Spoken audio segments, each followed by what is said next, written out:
প্রিয় দর্শকবৃন্দ, আসসালামু আলাইকুম। এই যে গাছগুলি দেখতে পাচ্ছেন, এগুলো হাইব্রিড পাঙ্গা জাতীয় গাছ। এগুলো অসময়ে সুপারি ধরে। কেউ কেউ বলে যে সারা বছর সুপারি ধরে। ওনাকে বলবেন যে একটা গাছ তুমি দেখাও। এগুলো মিথ্যা কথা বলে আপনাদের কাছে বিক্রি করে। তো যাই হোক, দর্শকবৃন্দু, মানুষের কথা না বলি।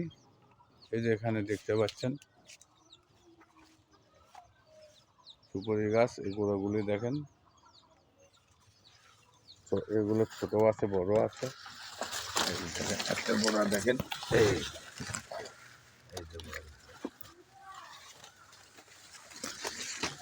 দর্শকবৃন্দু, যদি সুপারি লাগে, হাইব্রিড কিংবা দেশি, স্ক্রিনে দেওয়া নাম্বার আছে, যোগাযোগ করবেন। ইনশাল্লাহ আপনাদের কাছে পৌঁছে যাবে। ধন্যবাদ। ভালো থাকবেন, সুস্থ থাকবেন।